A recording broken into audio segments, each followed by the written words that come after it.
Hey everyone, I'm Scott Stokely, and this is Outside the Circle with Scott Stokely. And I'm here with my co hosts, Luke and Derek. And together we are known as the three most handsome men in disc golf. Yes. And the reason I say that is that that's what I wrote on my website, and everything on the internet is true. If you read it What's on the up, guys? internet, not much, man. It's been a good Great Monday. day. Yeah. Been a good Monday. That is fantastic. Well, it's actually, I don't mean to correct you live on the air, but it's actually Tuesday morning. Yeah. Well, yeah, I forgot you're coming For you. from the For future. you. Yeah, you're in the future. How's that for? How's that to open the show with a hacking morning Mount Fuji cough? And I only say We're Mount live. Fuji because it's about 10 miles away. We're actually at the base of Mount Fuji. We are in a, what is it called again, Adriana? Ryokan, a traditional Japanese room. We have, here, this is my room. I'll show you real quickly. This is Whole lot of the- nothing. and this is the beds, which are a couple futons rolled up in the corner. The table's a foot off the floor, but there's no couches, no beds. There are public baths. There are, it's this is traditional, or at least as far as my knowledge of tradition. Right. Is How, that sure? how wide do you say the room is total? Oh, this room's actually wide because Okay. the dining area and the sleeping area is the same room. In fact, we weren't aware of this. We came into the room. Right in the middle of this room on the mats was the table. And I started opening doors looking for the bedroom because I wasn't told that it was going to be a traditional room. And then I opened up a door with a bunch of futons and I went, oh, okay, I get it. So we went out to get a bite to eat. And then when we came back, our table had been moved and our beds had all been made up for us right in the middle of the floor. So yeah, it's really, really cool. Wow. That's awesome. Now, Yeah, is there an elevation change from where you are to where you were being at the there- base of Mount Fuji? There has to be, but I'm not sure. Are you aware of how much? Not from Tokyo, but definitely. How many feet above sea level? I got my Googler. Nice. That's my pet name for her, my Googler. Yeah, we are basically, I mean, there's not much between here and Mount Fuji. I mean, there's a little bit of town and then the mountain. It's right there. We're at the base of it. It's absolutely gorgeous. It's covered in snow. So Fuji is 3,776 meters. But how high is the town? The town is about 1,700. Okay, so yeah, we're about I think I heard her 6,000 say. feet. 6,000 So- feet? Yeah, 6,000 feet, which is actually great because we're here to see the cherry blossoms, which have a very short season as they kind of move up Japan, only a couple weeks, Mhm. and before they start to fall. But we're at higher elevation, so now we get to do them again. That's awesome. So, yeah, it's Twice as nice. all right. So, what do you all have on the agenda for today? You said you're not going to prepare me so I can fumble live. Yes. What? So, as we all know, the MCO, the Music City Open, happened this weekend. Yes. And Simon ended up winning from the chase card. Now, dating back to MVP of last year, Which Simon won. Yep, which Simon won. Excluding Las Vegas of this year, every winner has been from the chase card. Now, this is fine if you're watching live. But if you're watching post-production, i.e. Jomez Pro, you're not seeing the card that wins like you have been traditionally in the past. So our first topic is, if this is going to be a thing as competition rises and now anybody can win from 3 cards back, what do you feel the future of post-production can be, or if it can't be at all? Yeah, this is an interesting thing because, like, to me, the story of the Music City Open is the number 19. That's it, number 19. This is like, what was that show, Romper Room or Sesame Street? You have a number of the day. Oh, right, yeah. 19. The reason why I say 19 is that when I turned on my phone, there was a 6-way tie for first place at 19 under. Mm-hmm. I've never, as long as I've been playing, seen anything remotely close to that. A three-way tie is holy mackerel. I mean, that's crazy. 6 people. And even more telling than that, if I would have seen that in the past, I would have suspected they were like, 6 cards apart because somebody is playing well, but the lead's not going to hold. Right. This was within 2. I mean, like they were 1 hole apart. It's crazy. I don't know. I mean, I don't think this just by itself makes post-production any more or less interesting. I mean, I don't know of any sport where we watch post-production sports. I mean, especially once you hear the results, and kind of hard or becoming hard not to hear the results. I mean, you have to literally stay off social media for a day or two. Nowadays, you got to tell people at work not to talk about the tournament that weekend because someone else at work might have been watching. I think it makes it tough. I mean, to me, sports live, has always been what sports are. Or at the very least, you DVR it and you hope you don't hear the results on the drive home or something. But I don't know. It's tough. Right. Yeah. And I mean, traditionally, you'd get the story of the tournament because, I mean, usually it was 1 and 2 or 1, 2, and 3 battling it out. So you could see every shot during post-production, kind of get the gist of like, okay, this person was in third, but they're making a push up to first, and you would see every shot. You see they made every putt, and you get to see it. Now you have, unless you're watching live, if you, like today, technically, when the Jomez card comes out, you're seeing basically only Chris Dickerson start with a 3-stroke lead to a 4 or 5-stroke deficit, but you're not seeing any of the people that were actually in contention making that same push. Now, I credit Jomez in post-production for sort of the rise in the disc golf boom because of, I mean, using YouTube. It allowed to get more eyes on disc golf when there wasn't a bunch of live, at least, I mean, between Smashbox and like Disc Golf Planet days, there wasn't all these. It wasn't as well produced as it is now with the Disc Golf Network. For sure. But now with the Disc Golf Network putting all that kind of money, all the cameras on, you can get the full story of the event. Now there is a downside that you have to spend 4.5 hours watching it for a round if it's a long round, where you could get a condensed version in 45 minutes from Jomez. But I guess my question is that condensed version, are you losing the excitement of the tournament because you're not seeing everything? Yeah, I was going to say that. I mean, I'll just rehash everything you just said. I mean, Jomez and every single person behind Jomez is first ballot Disc Golf Hall of Fame as far as the contribution sport. I mean, I like my career. Me being in Japan right now has a lot to do with what Jomez did for our sport, right? So we all owe Jomez. But the live coverage has gotten really, really good. And I don't know. I mean, this is not me rooting against Jomez. I hope Jomez, the sport, and is financially, like, as the sport grows, I hope Jomez doesn't get left by the wayside financially. I hope they're going to be a part of this and reap the rewards of what they built. But I mean, look, you could watch an NFL game the next day, and that's only 60 minutes. That's great. And actually, it's not even 60 minutes because the actual time on the field where they're playing is like 8 minutes. Right. Of the plays.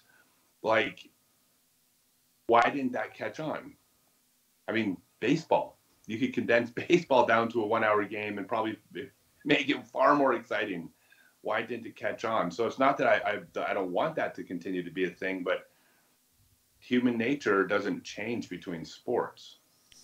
Yeah, I think that at least as far as after the fact, one thing I know for sure is that Disc Golf Network does allow you to like rewatch their full live coverage, that 4 hour, 4.5 hour chunk of time for both FPO and MPO for any of their covered events. So that's kind of the one benefit is you, at least for me, like today, still somewhat that experience of being able to like watch the actual tournament live and seeing Simon Lazat's incredible back nine going 8 straight birdies through 9 holes. That's just insane. Definitely able to do that. The other thing I would say as well is Jomez, I think, is going to be pretty good, purely because they have something really good in putt game. Putt game, I think, was huge. Their first season when they dropped that last year, that little kind of like horse style game that they throw up on YouTube, and as well as the practice rounds that they have. So I think they're going to be pretty good. But I'm interested in more coverage, even from like the disc golf network standpoint. Like, how long or how far off are we, do you think, like, before we're able to see the top 3 cards covered live on a disc golf network, as opposed to, a consistent 3 cards covered live, as opposed to kind of just oh, hey, so-and-so's throwing this putt on 17. Let's bounce back to our main card for the next, 3 or 4 holes, because that's where the main action is, type of thing. How far are we off, do you think, before we're seeing like full coverage on the top 3 or 4 cards that are out there playing at those, major or elite events? I mean, it's going to evolve. It'll keep evolving. And I'll tell you one thing that it's exciting for me is that when I was younger, there's a lot of years where I was younger, the big thing was, when are we going to get on ESPN? When are we going to be on NBC or CBS or ABC or Fox? And it's like that has become so completely unnecessary to the growth of our sport. In fact, most of the people that are saying that also, not coincidentally, are also like over 50 years old. Like, you don't need them anymore. Like, Right. I wouldn't even know what to show came on NBC. I'd be like, how can I watch? Right. I mean, younger people don't have TVs. I mean, cable television is a dying medium. I mean, it just is. Yeah, it's all streaming services now, which, I mean, Disc Golf Network being the first one in the disc golf world, technically. Yeah, they hit the jackpot. You don't need them, and Disc Golf Network is going to continue to evolve. I know all the people behind the scenes. I've known some of them, like Jonathan and Terry, forever, and those guys are the best. I mean, they're incredible. Now, so with Terry Miller, I don't have an issue. I mean, I don't think he specifically is going to, because he already benefits from being on the Disc Golf Network, but then he goes and covers like the Memorial and Throw Down the Mountain and these A tiers that people want to see, but that DGN's not going to be at. Yeah. But what is stopping Disc Golf Network or the DGPT from putting out the post-production that tells the story in direct competition to like Jomez and Gatekeeper? Because if they have the cameras that has all the shots, they could condense it where it tells the story of the tournament that Jomez can't. I could tell you, because why would they?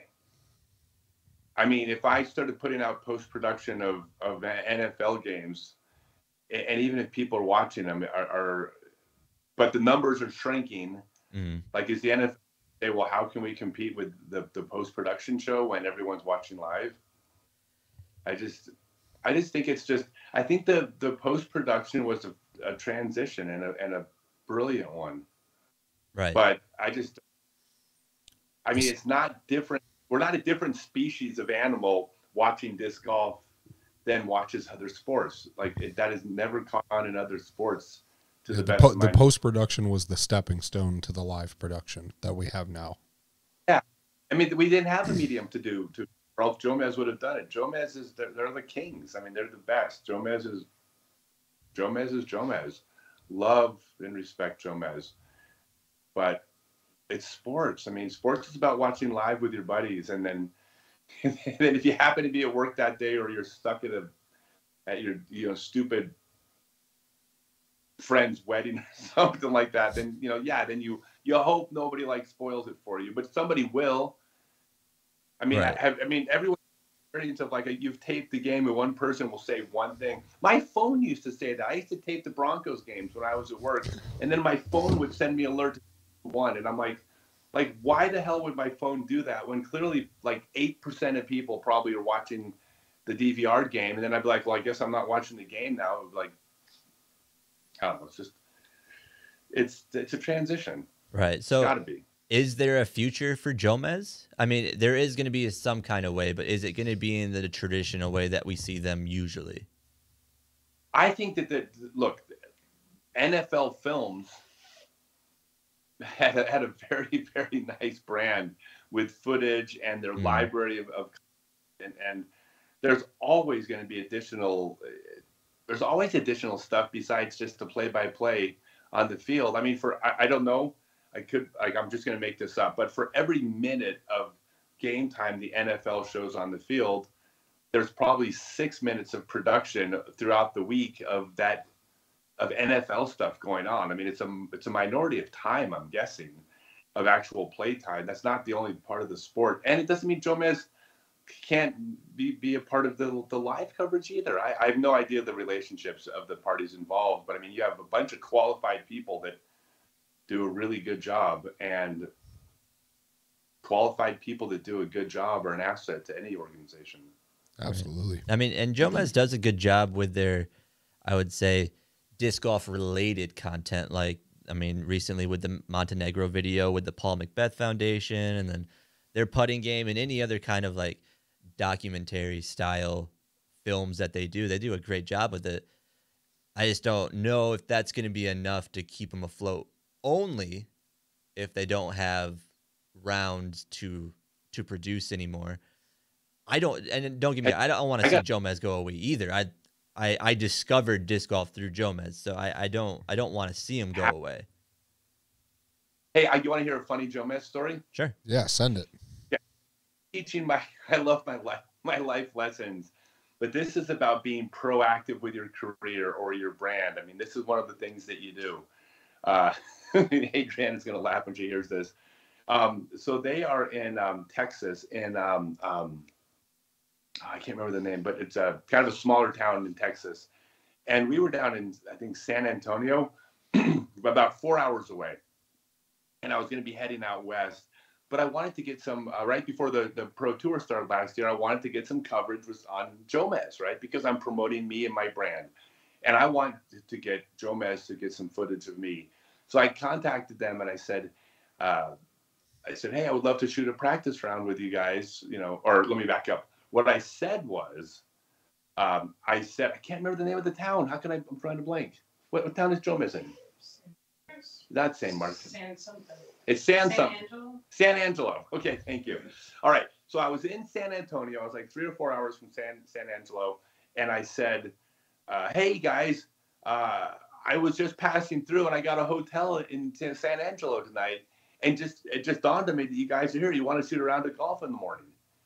And he wrote back and said, yeah, I would love to shoot a round of golf with you tomorrow morning. And, I'm like, we could film it. And I'm like, hey, great idea. That would be perfect. And I look over to Adriana and says, hey, we're going to San Angelo tonight. So I had already made the arrangements to be to shoot the practice round. And then when they said that they would film it, we drove 4 hours to San Angelo to make sure that we woke up in San Angelo, like I said, to get on the coverage, to get coverage to promote myself. A little bit of a fib there, but it was, if I had called and said, hey, I would love to do something and get on film with Jomez because it's good for my brand, I'll drive 4 hours. The answer is probably no. Like, that just seems like way too much to do. So I just made it very easy. Hey, I'm in town. Now, as it happened, I had multiple bouts with E. coli last year, and the first one hit the night. Oh, no. night. So I'm sick on the drive to San Angelo. I was up all night dying. I didn't know that it wasn't that thing that if we say out loud, we'll get demonetized. So I called up the next morning.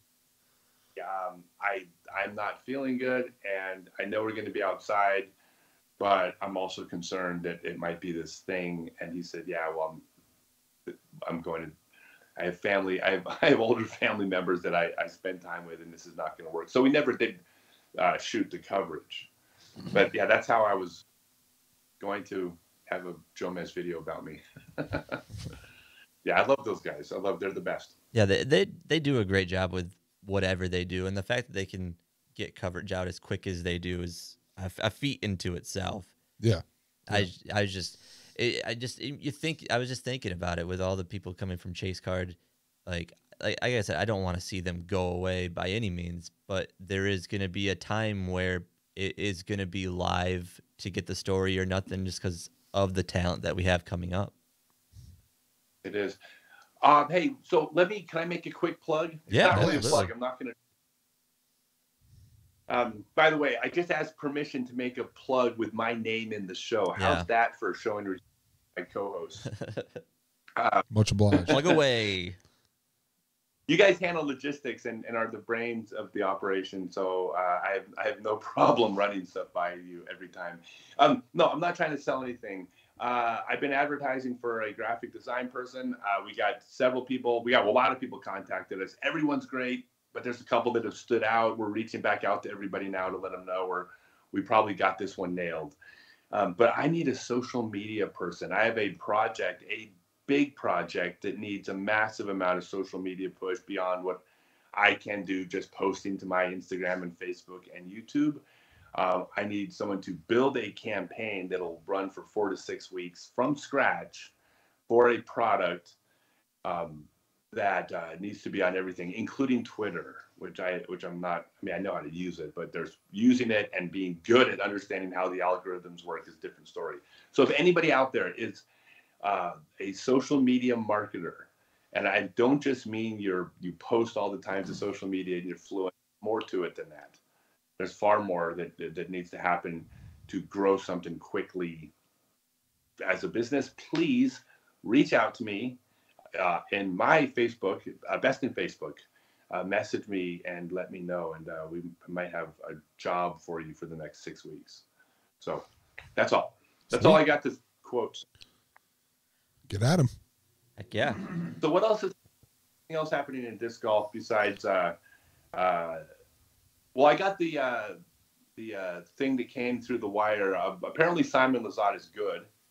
Yeah. Yes. Yeah, he's very good. Real good. 8 straight birdies on the back 9 of that course. It's almost like his disc had Smart Park installed. Everything was just navigating directly towards the basket, and as soon as it hit the ground where it was supposed to stop, it stopped. So he was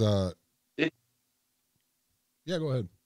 Well, yeah, last year at the Music City Open, I was there, and I was having my first round. I had a fairly flat first round, and then I birdied the last 4 holes to finish the round. And birdieing the last 4 holes was like, I posted about it, and I put a screenshot of my scorecard up. I was so excited. So that's how happy I was over getting half as many holes as Simon had. I felt it was worthy to. And then Simon has Paul, Simon, Ricky, Eagle. Like, there's a few people that are playing today that have that thing. That where they certain je ne sais quoi. It's unreal when Simon goes off on during a round. It's so scary, but it's it's like watching an artist at work.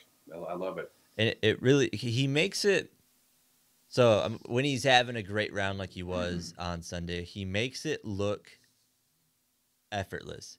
And I say that because I didn't realize Simon was making the run that he was until the scorecard popped up. Usually when someone's like driving, they're really putting in an effort, and you can kind of see the momentum behind him. He was almost throwing as if he was playing a casual round. He was just lofty up shots. His drives were on point, and it wasn't crispy forehands. Yeah, good forehands, and it wasn't to the point you're like, wow, he's playing great. You're just like, oh wow, he's playing. Simon's playing pretty, and then he goes on to be birdieing 8 of 9 on the back, and you're like, holy crap, he made that look so easy. Yeah. Well, and the final, his approach shot on the final hole is that really slight hyzer mid-range shot is so tricky. Like, that is such a tricky throw. I mean, you can throw a little touch anhyzer easier than that, and you can throw a spike hyzer easier than that. And certain players, people like Dickerson, well, I mean, everybody can throw a straight shot well on tour, but I look at a player like Dickerson or Bradley Williams, and I'm like, their ability to throw that straight shot's there, but that really slight hyzer is so easy to just not get right. You can pull it right, you can fluff it left, and then he hits the base of the pole, like from what, 200 feet, 30, something like that. Yeah. Yep. But that's so much harder than people think. It's not, by the way, that shot's not hard at Tuesday Night League night. That shot is really hard when you realize, hey, if I make this, I kind of probably going to win the tournament.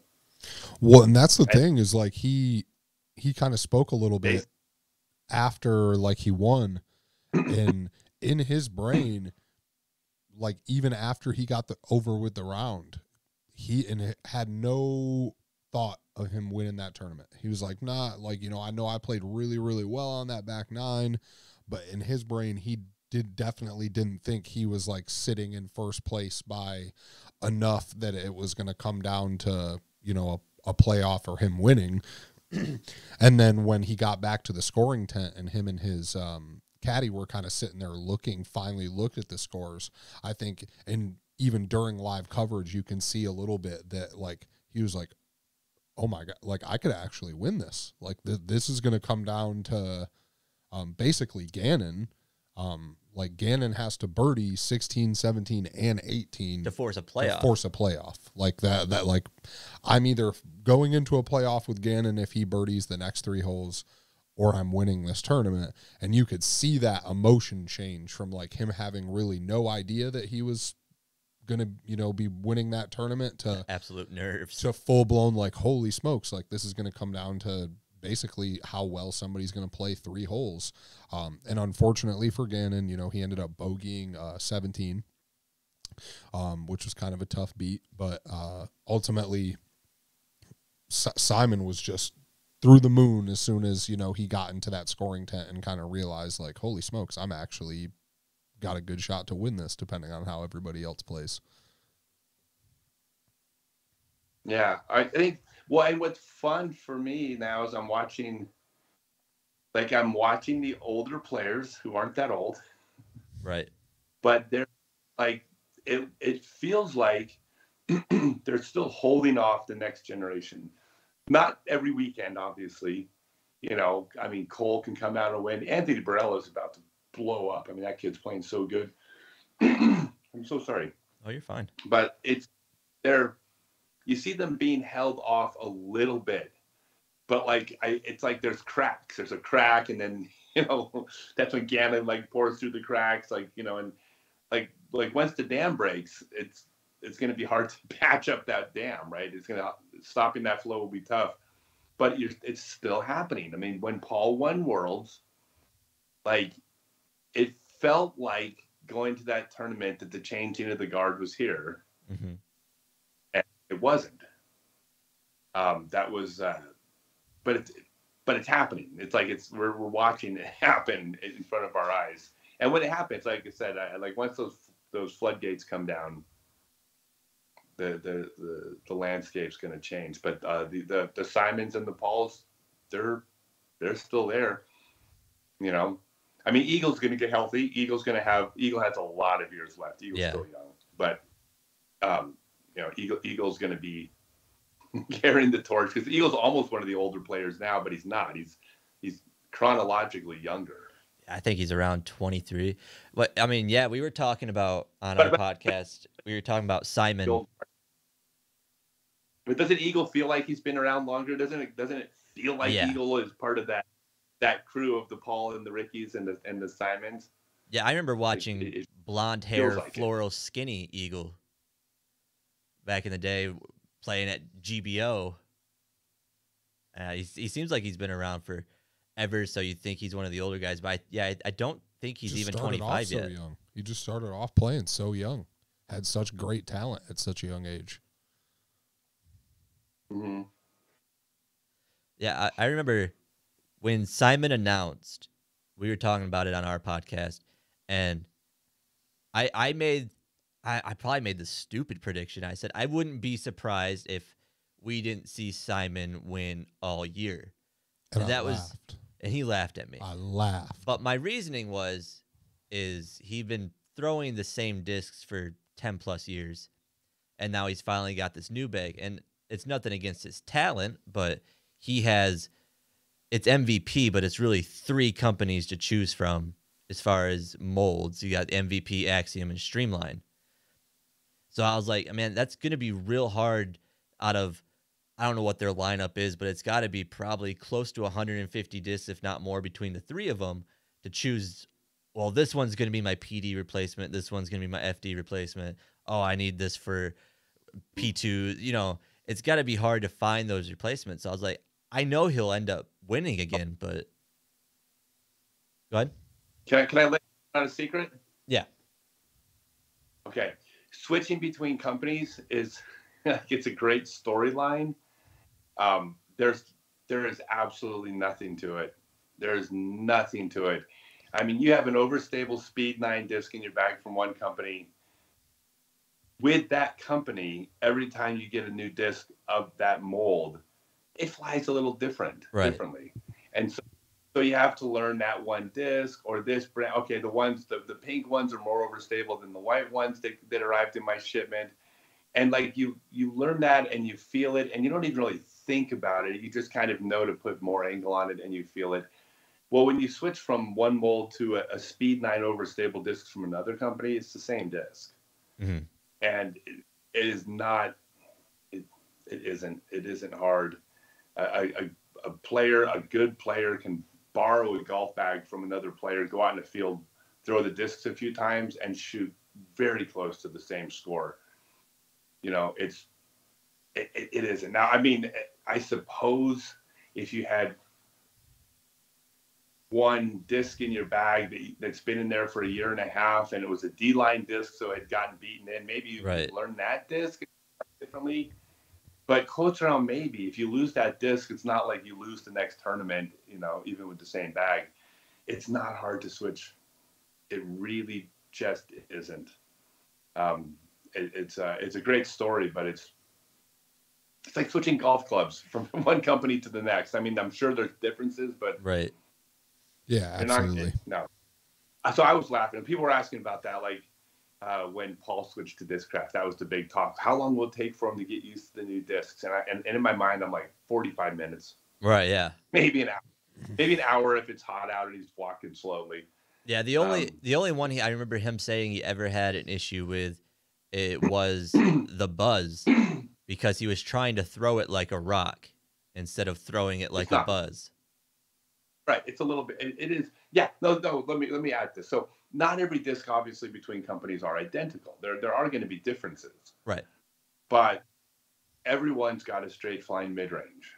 You know, it might feel different in your hand. It might come out differently. So, you'll have to learn to it comes out with 2 degrees more hyzer than the other one because it wobbles just that little bit more, which makes it that little bit more understable. But it's not a big deal. So I wasn't worried at all about Simon switching companies. Here's what I was worried about with when this is my concern for MVP when you sign someone like Simon who had such a great year. Mm-hmm. Okay, this is tough because there are so many good players out there every single weekend at Simon's level. Some of them, ratings wise anyways, are above. Is that Simon could come out with his Discmania bag and not win a tournament all year, just because that's just the way the game of golf works. You have X number of good players. Anybody in the 1030s rating could not win a tournament on tour. So my fear is that from MVP's perspective, he goes from 4 wins, switches bags, now he has none. Through no discs. But that would be the perception. the exact opposite of what happened to James Conrad, right? Right. Yeah. You Yeah. know, James gets signed and then throws this, the holy shot. this doesn't mean that the discs James Conrad was throwing were worse before MVP either. It's just the timing worked out. So the exact opposite thing could have happened. So I was kind of worried for MVP. I wasn't worried for Simon. I don't worry. I mean, They've signed the contract. Once you sign the contract and you're going to be taking care of your family for life, I don't have any more concern for you. Even if you never win again, you won life. So Yeah. right. Yeah, absolutely. Yeah, I wasn't worried for MVP as much, even if Simon didn't win a tournament all year, just because of the bump that they got from signing Simon. yeah, I mean, his exposure is much more than James doing his vlogs and of course. you know, all his rounds that he films. And he's like, this, he always says, this is what I'm throwing. So it gives the discs, whether he ends up making it to the bag or not, it always gets those discs more exposure. So I knew that it was going to be just an aces deal for MVP financially, just because people are going to go, well, Simon throws it, I want to throw it. And maybe he finds something's like, this disc does this, and I really like it because of this. Someone's going to be like, I just want to try that out because Simon said it was good. Yep. Yeah, I mean, the key to Simon's vlog, honestly, is going to be in who he has on his vlog. Mm-hmm. That's really what it comes down to. Like, for example, was it 2 years ago? Yeah, it was 2 years ago. You yourself was on it. Simon had the most popular player vlog in the sport. He even had a video on his vlog that had 550,000 views. And then he had another one with like 450,000 views. Like that's an amazing view count. Yeah. Oh, and then he shot a practice round with me and we got 1 million views in the first 30 days.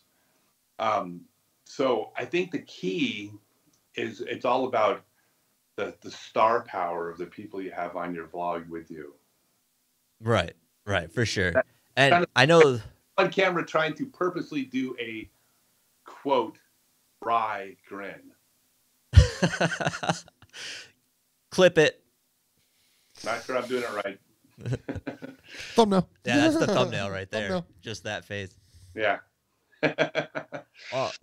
Speaking of bag switches, so have you heard of what? Good save. Thanks. Have you heard of Caroline Henderson at all? Yeah, of course I have. I actually already messaged her on Instagram to congratulate her. Heck yeah. So she signs up for PDGA 2021. I mean, I've heard her story. She didn't play much before then. She's win B tiers and C tiers. This is her first year on the Pro Tour. Comes out, makes a name for herself being, close to the top at Vegas. Hasn't really made that much of a higher profile since then, but has been doing well, especially for her first year. I mean, I think she finished 25th at the Music City Open, which is great for your first year on tour. What I found more interesting was that Prodigy signs her. That's not as interesting. What was interesting is Prodigy signs her to a 3-year contract. Now, traditionally, when someone gets their first contract, it's a 1-year contract at most. So my question is, did Prodigy sign her for 3 years because they saw the potential, or was it because Prodigy has been hemorrhaging players, especially on their FPO side, that they wanted to lock someone in? Yeah, that's the easy one. So first off, great decision by Prodigy. For sure. When you have a young up-and-coming player, you have a high-risk stock. Mm-hmm. And with a high-risk stock, you don't count on that player being the next Gannon Burr or, well, right. Like, it's a list of, God, I just had this old man brain fart. Mendahanu. But you don't know what you're gonna get, but that's why it's a high risk stock. It does not make sense whatsoever to purchase a high risk stock for a year. Like signing an up and coming player for a year makes far less sense than signing him for 10, because you sign him for a year, you're investing in a lot of players. I mean, as a quote smaller company that isn't going to compete maybe with a Discraft or Innova, or even what MVP is doing right now. And by the way, Prodigy's not smaller. Right. They're a great company. They're crushing in Europe, but you're looking uphill to, like, say, what Discraft could do. And if you invest in players with 1-year contracts, the high risk stocks, then all you're doing is investing money in people that you may lose, because if they find out they're worth more money to another company, they're gone. It makes far more sense to sign those players to longer contracts. I mean, why 3 years? Why not 10? Why not 10? Right in the options in the contract where it's like you're not going to be paying out the nose for 10 years if the person decides to quit playing and they don't meet certain standards, but then you have them. And then, by the way, that player would be foolish to take a 10-year deal, but some of them would. So it would Right. be, but that's what, I mean, it does not make sense to do a short term. So Prodigy is doing the right thing. This is what Lone Star needs to do. This is what all the companies that aren't Discraft and Innova need to do, is they need to be going after younger players and locking them down. Now, one of the things about the way most players' contracts work is that they're tied to disc sales. They're tied to a large extent, tour discs. Mm-hmm. So if revenue is coming in based on the sales of discs, it does put the manufacturer in a far safer position. I mean, if you could, I mean, Innova or Discraft could sign me, and at $4 per tour series disc that they sell, and it doesn't cost them a penny if I'm out there like winning MP50 tournaments and no one buys a disc because of it.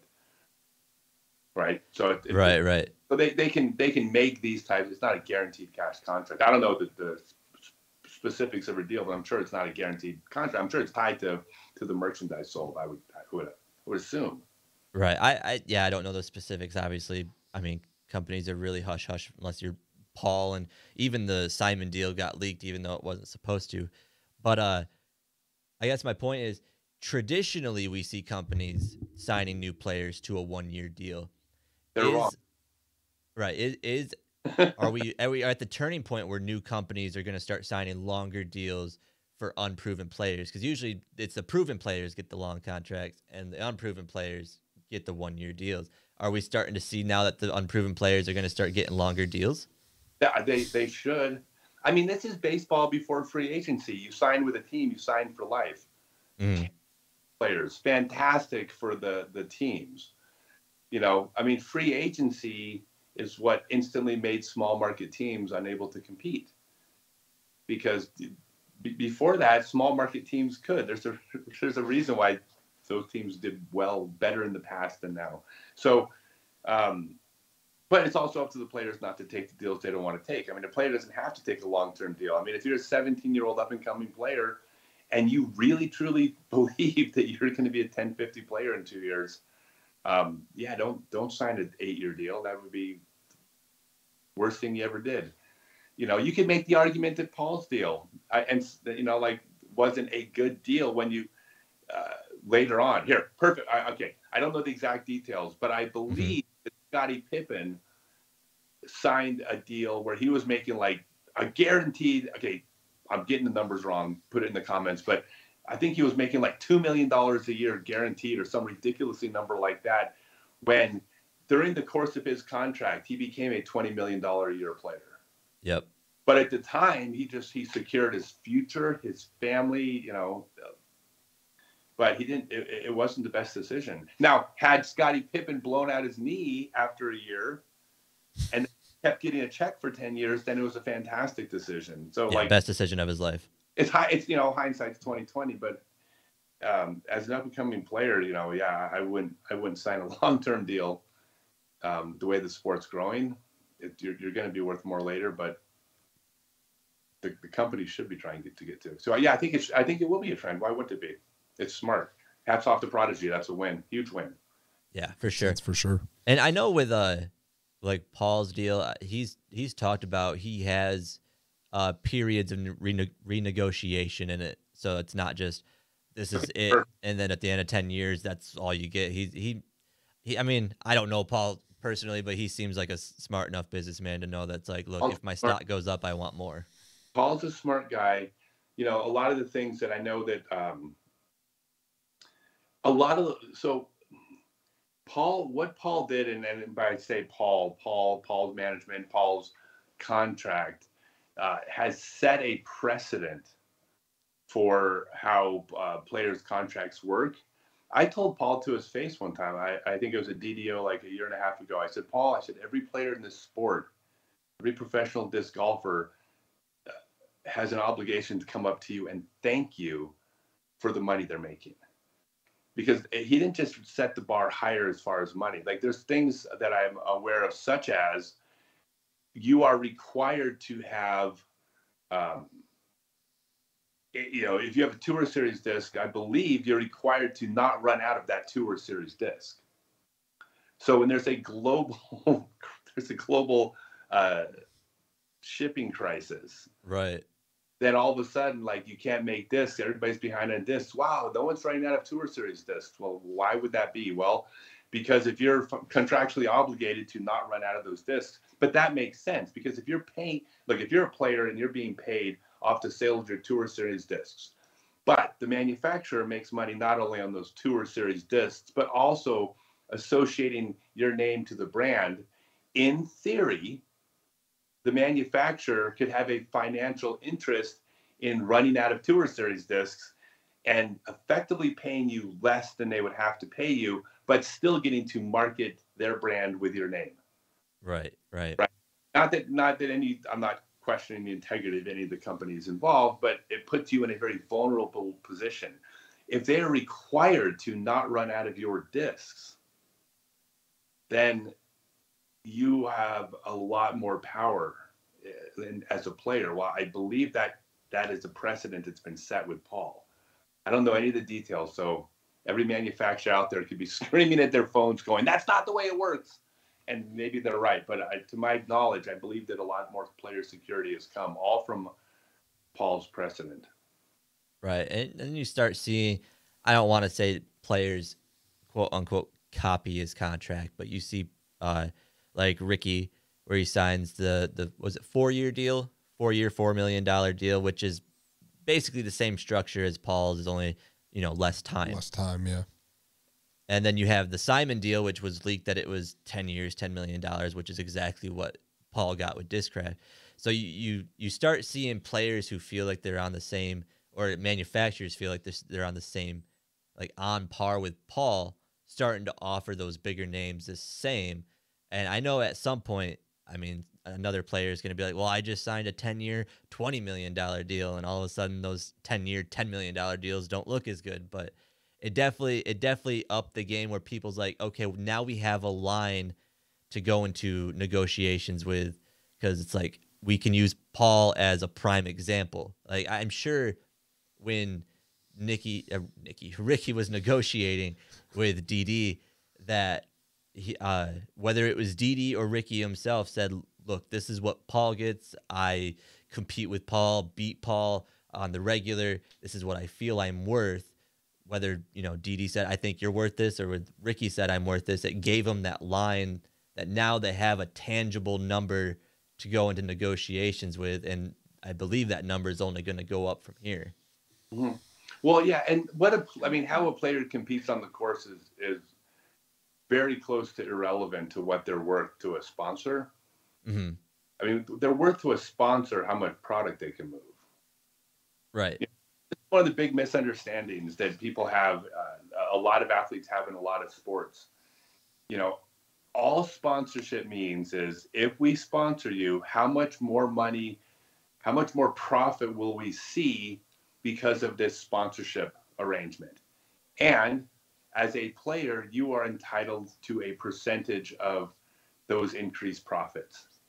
Now, what will normally happen is a player will feel like they're worth more, because remember, you're trying to predict the future in a lot of cases, but they're going to feel like they're worth more. And the company's responsibility as a business is try to pay you as little as possible. That's not unethical, Their job is to get you to sign the contract for as low amount as possible, and then you negotiate and find the place in the middle. But that's what you're worth. This is no different than an MMA fighter who for some weird reason you hear them being interviewed and they're like, why is that guy getting more money than me for a fight? I'm the champion. I've won 8 fights in a row. And it's like, that has nothing to do with how much you get paid. It's 100% about pay-per-view buys.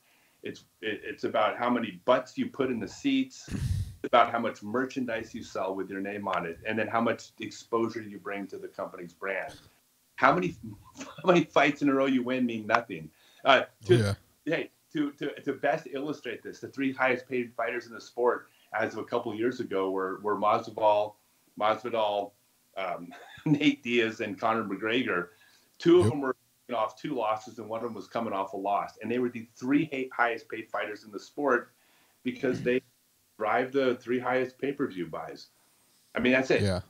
Ronda Rousey. Let's not get started with MMA and UFC payments because they deserve a lot more money than what they get paid. Well, Ronda Rousey was the highest paid fighter in combat sports. Well, at least, mixed martial arts. Yeah. Boxers still get the weird. I think Floyd Mayweather is still the highest paid boxer. Yeah. But in MMA, she was the highest paid because she sold the most pay-per-views. Yep. That's it. It has nothing to do with, anything other than how much money she brought. Hey, UFC, you're going to make $30 million profit off this fight. I want 18 of it. That's it. And so that's what the players need to understand when it comes to sponsorship. It has nothing to do with wins and losses. Sorry, take that back. It has to do with wins and losses, but only as those wins and losses relate to how many discs are sold. Do you think that like a battle? So, I mean, Paul and Ricky have been synonymous through the years with the classic Paul and Ricky battles that always take place. Now, say you were the top disc golfer. You were making all the money because you winning all the tournaments, which I know doesn't relate to dollars, but you get the exposure from winning all these tournaments. You get your face on lead cards, and people see you, and they see that you're the best, so they want to buy the disc that the best is throwing. Now, say I'm the guy that's coming up to battle you week in, week out. You win sometimes, I win sometimes, but I'm also getting my face, this exposure. I'm throwing the disc, which relates to sales. I know that your placement in the tournament necessarily doesn't matter, but if you're the one, battling with the best and being there on camera, doesn't you think that kind of correlates to the same way as like just as many discs as you can sell?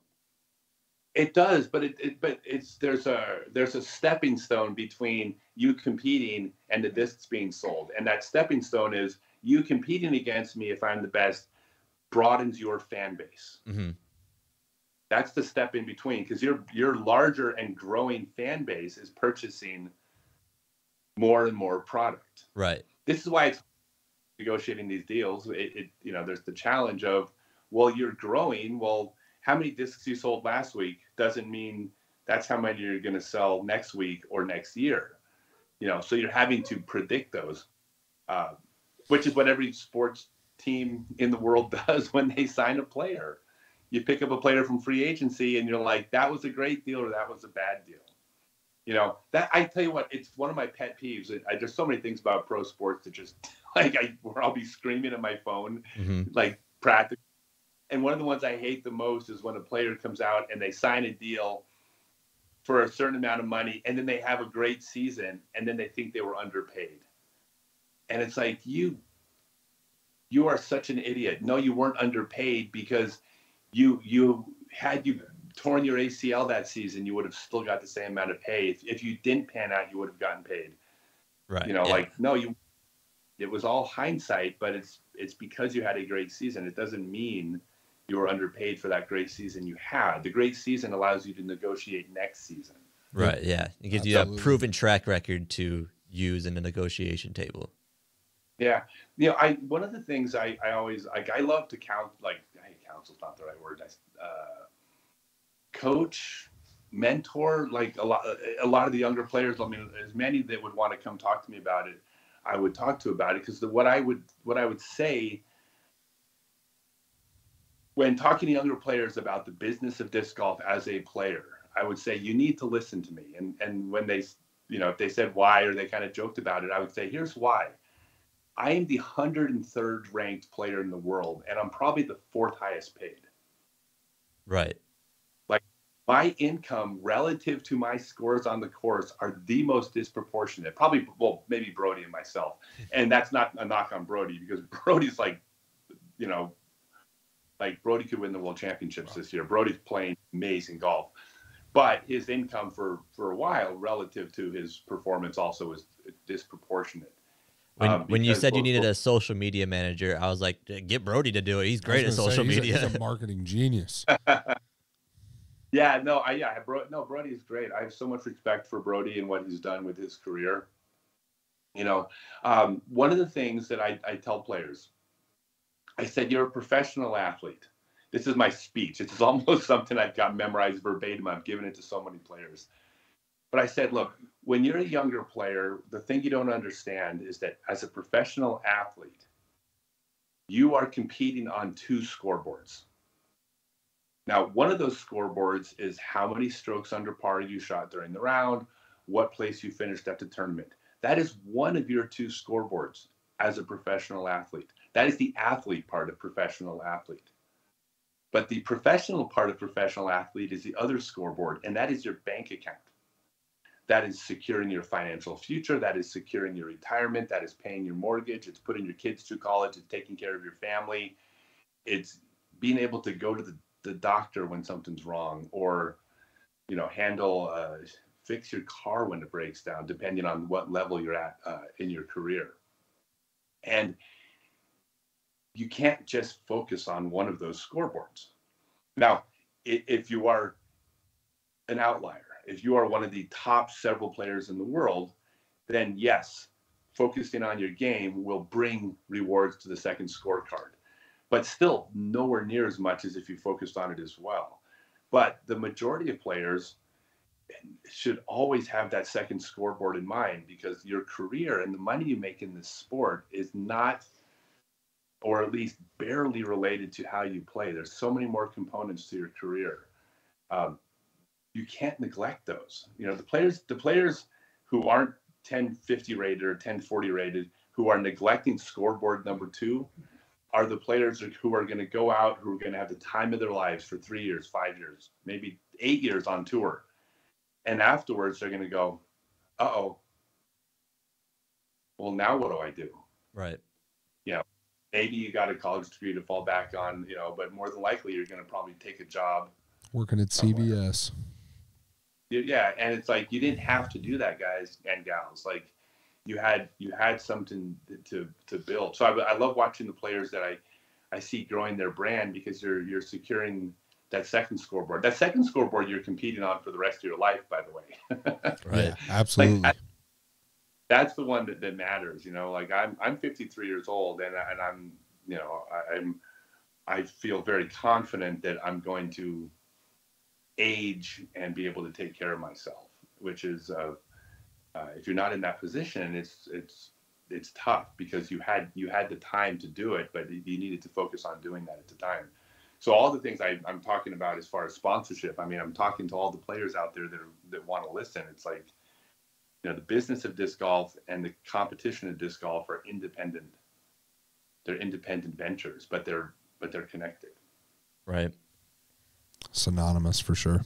Well, next week, players are traveling to Blue Ridge. Yes. Blue Ridge for a silver series. Silver event. Some people are getting ready. Blue Ridge in North Carolina. I don't think I competed in that one. It's such a blur. I'm having to look over and ask if did I play in that one last year? Yeah, it's the Innova Blue Ridge Championships at North Cove. Did I play? I didn't play that. No, this was. I played in Blue something. Yeah. After City took your. Oh, after Music City last time. Oh, that's right. Last time in Music City is when I took 2 weeks off because I was having problems with my putting that I repaired. Nice. But I don't know anything about Blue Ridge, but if it's in North Carolina, I know it's going to be, the courses are going to be great, and it's going to be hard. Yeah, we got players. I mean, not a full field, but players traveling there. Others traveling down to get ready for Champions Cup. Where are you going to be in your travels coming up? Oh, so wait, I had a big change in my plan. So my plan was to do 6 months in mainland Europe, competing on the Euro Tour and the European Pro Tour. That was my plan. That's what I've been planning on for a year. Mm-hmm. I unfortunately learned something about the visas that I wasn't aware of, because the visas always have some limit for the amount of time you can spend in a country, but it's a couple months to longer typically, and as long as you leave the country, you're fine. So I did not think there would be any issue about traveling around Europe with my visa, because I was only going to be in a country. Oh, I'm sorry. Oh, I think someone's coming in to clean the room. maybe not. But they like to be on camera. They want to be on. So anyways, so I thought I would have no problem traveling around Europe because I'm in a country for a week or two at the most. But the way Europe works now, they've made it easy by combining all of mainland Europe into one thing called Schengen, which means you only need one visa and you can travel all around Europe. You can cross borders without going through the border checkpoints, awesome. Which you have to. Yeah, it's fantastic. I wasn't aware, though, that now the visa, though, is 90 days, period, in Schengen, in mainland Europe. And there's no exceptions to it. There's no way around it. I've looked into it thoroughly. So what I had to do is I had to cut off the first month of the trip, which was Copenhagen, one in Estonia and Belgium. I had to cancel those. But I'm going to go to Great Britain, Wales, England, Wales, and Scotland. And so I'm going to be still having fun because that's not considered Europe, according to the UK. According to the Europeans. According to the Europeans, that's not. So that's I don't know if that's what Brexit was, but whatever it is, I don't know. That it benefited me because I get to go compete in Glasgow and all over the Great Britain. So that's the plan. I'll be there, and I think we're in Japan for 2 more weeks, another week or two, and then we're heading out. So I'm going to compete over there. But then I'm going to go do my 90 days in Europe, including I'm ending my trip. We're shooting a documentary in Germany. Oh, nice. They want to make it. So people want to make a documentary about me returning to play disc golf in Germany 25 years later. That's awesome. That's awesome. Film company wants to make a doc. So yeah, I'm going to do that. And then I got to leave Europe for 90 days before I can return. Except for one thing. You can get an exemption for an individual country. There's 2 tournaments in Spain in October that I could apply to possibly go to. So hopefully I'll get to go back to Spain in October. Isn't the Euro Tour, like their tour championship, take place in Spain? Yes, that's the one I want to try to go to. There's awesome. A tournament right before, and then the championship in Spain. They're one of the countries you can get in, but I can't leave Spain. I mean, I have to fly into Spain and have to stay there. Right.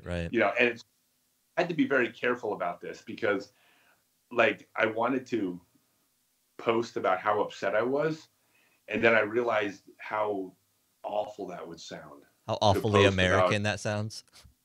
Yeah, let me tell you how rough my life is, everybody. I can only go to Europe for 90 days, and I'm forced to go to Great Britain for a month before, and then maybe, would everybody please feel sorry for me? Like, no, that would be a really crappy thing to say. So, how absolutely ludicrous. This tiny little violin I have for you here. Yeah, so I have it in perspective. I mean, I feel so lucky to be able to be in Japan and Asia and to be able to go compete in Europe at all. So yeah, no complaints, but change of plans. Awesome. Well, before we wrap this up, is there anything that you'd like to plug, where we can find you, your website, anything? Yeah, first off, my 6-month online Become a Complete Disc Golfer classes at scottstokely.net. You got to go to that. You will become a complete disc golfer. It's the culmination of my life's work teaching more disc golf than anybody. I'm very proud of it. So scottstokely.net, become a complete disc golfer. Again, 6-month class. You can even sign up to pay to break it into 6 monthly payments if you want to make it easy on you. And buy all my merchandise at scottstokely.net. Buy my book at scottstokely.net. You can my follow golf his carts, my socials. barbecue sauce. His socials are down there. They're down there. Is it that side? Yeah, you're close enough. Okay. And ours are Hey. right here. I got a story about Japan for you guys to end the show. Awesome. Oh, sweet. Story time. Yeah, story time. Everybody gather around for story time. All right. So I have expressed to you guys and pretty much everyone that will listen that Japan is the safest country in the world. Yes. I mean, I guess it might be tied with Iceland or something like that. I mean, you can't have less crime than zero crime, so we'll call it a tie. But Japan is a very special place for that. I even wrote about it in my book, Growing Up Disc Golf, available at scottstokely.net. But when I was here in 95, back then, video cameras cost like $1,000, which is like $3,000 in today's money. I mean, like, no one could afford a video camera. Like, if you could, you were balling. Very special. And we were watching people in parks in the middle of downtown Tokyo. They'd be filming their kids, and then they'd set their brand new video cameras down on a bench. Then they would just go wander off to another part of the park and just leave their camera on a bench because it'll be there when you get back. Like, no one's going to take your camera. It is every bit as safe as your living room. Well, I've seen that, and I know that's how it is. Getting to experience it is a different story, right? Mm-hmm. So a couple days ago, we're in Tokyo. No, we're in Tokyo. Yeah, we're in Tokyo. So we're in the big city, and we're coming back from wherever we were doing, and we transferred at a train station, which is everyone rides the rails here, so they're packed full of people. And Adriana uses the restroom, gets on the next train with me. We take the train, we get out, we walk, we find a restaurant, we sit down to eat. She looks in her purse, realizes her phone's gone, that she had left it and didn't know where. She remembered she had it on. Oh boy. In the first train, but she didn't know if she left it on the station or on the train in between. If it's on the train in between, it could be anywhere, right? Right. But there's this thing that kids use these days called Google Maps, and our phones are attached to Google Maps. So she looks on my phone and realizes it's still at the train station, one train station ago where she left it. Perfect. We know Japan's safe. Pretty confident the phone's going to be there because people don't steal in Japan. So we walk back to the train station. We get on the train. We ride it. We get back there. It's probably 2 hours later at this point from when she left her phone. And she looks in the restroom and the phone's gone. It's not in the restroom, but it's on the map that we're basically right next to it. So we know it's at the station. So we assume it got turned into the office at that station. Now the office is logical, right? So that's where it would go, as to where the people that work there are. So we go to the office. Now there's like 5 turnstiles that are just constantly people going in and out. I mean, this is 37 million people live in Tokyo. There's people going constantly. And right next to the turnstiles is the office with these big glass walls, because the people in the office sit at their desks, but if you come up to the window, you can ask for help or whatever. Right. We look, and the windows, the metal sheets are down, so the office is closed for the night. All right, well, no big deal. We can just get our phone in the morning because we can see it's probably in the office. And then Adriana looks down, and the phone is basically sitting on one of the turnstiles that people are going in and out of to get on the train. Wow. Now, this is a big deal. It's not just a big deal that, like, okay, no one took the phone. We know that Tokyo and Japan are safe. People don't take things. So the fact that there's a phone sitting there and no one took it, honestly, doesn't surprise me. The part that is so telling is that the person who works at the station, when they were leaving for the night, probably concluded, well, the owner of the phone is going to come back. I better put their phone somewhere where they're likely to see it, which also means where thousands of other people are likely to see it. Right. With the concept that if I set the phone on the turnstile, if the owner doesn't come back, I'll just pick it up when I come to work in the morning and take it back into the office. Yeah, that's amazing. insane. That's insane. Yeah, and I hope I didn't drag this story out too long. No, you're Oh good. no, not at all. Not at all. That's an awesome story. I that's- think it just kind of shows the sense of integrity that they kind of live by over there, you know? It is. One of the things I love to share, because I'm fortunate, I'm so lucky. I'm probably in my 20-something country now. You know, I will say this for my American audience. I still believe, when I step back big picture, I still believe for many reasons that America is the greatest country in the world. I truly do. For a lot of historical reasons, there's a lot of important reasons why I think that's the case. But that doesn't mean we're number one in every category. Right. Okay. Just because you're the best baseball player in the world doesn't mean you have the highest batting average or you hit the most home runs. And there are a lot of countries that crush America in certain areas. Again, this is not a knock in America. So if you're from Alabama or Texas, like I love my country, but we're not number one in everything. In fact, a lot of areas we're doing terribly at, and there are countries that crush. So I love seeing all these different areas when I'm like, wow, this is how you're supposed to do it. Here's how you run a train system. Here's how you operate as a society. Here's how you cook food. Here's how certain laws are implemented that I think are better. So I like sharing those things. So yeah, Japan is a special place. They knock it out of the park in some very important ways. Yeah, and I'm sure our listening audience and watching audience is going to be super excited for many more episodes of Storytime with Scott Stokely for sure.